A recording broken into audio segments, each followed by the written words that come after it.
चुटकी के नाक चुप गए।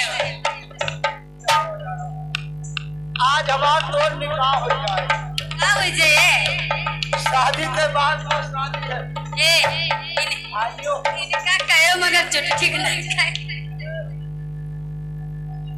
आज इनकी हमारी निकाह होने जा रही शादी से पहले।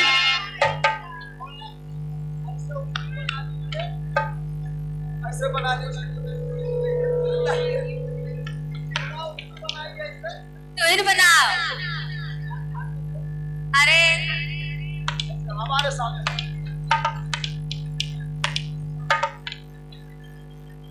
हाँ ऐसे करिए।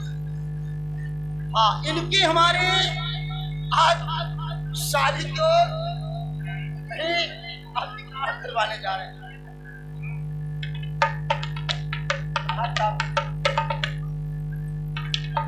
हाँ अब सुनिए भाइयों, आप लोग प्रसाद लेने का इंतजार करें, क्योंकि इनकी हमारी ऊपर वाले परमात्मा की देन है। तो और सदिया हो। इनकी हमारी हम निकाह की बात होने जा रही है। खच खचालो कयालो गणधत्ते कफो खलीरे खचा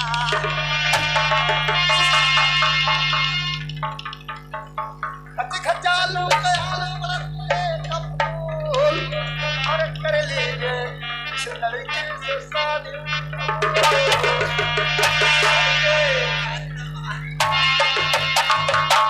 हमारे निकाहों में और इनका निकाहों में मौलवी और मौलवाइन को बुलवाना चाहिए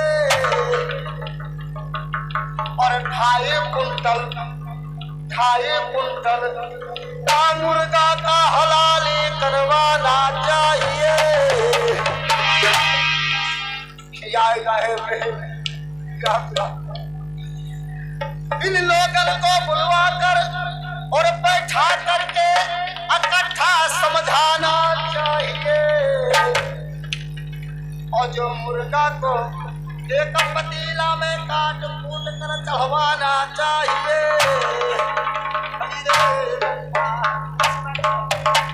तो सुनते हैं मगर ज्यादा जो उसके मांस और गोश्त हमको खिलाना चाहिए,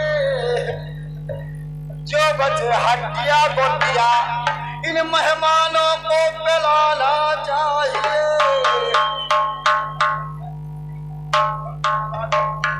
मैडम जी हमारी तुम्हारी निकाह की बात तो हो गई, अब ऊपर वाले का ऐसे संबंध बना रहेगा। लेकिन सुना जाए आपका हमारा क्या इंतजार है, लोग देख रहे हैं, आप वो सुनते जाइएगा, सुनाते जाओ। अब देखिए भैया इनकी हमारी कमर दूर कहरवा होने जा रहा है।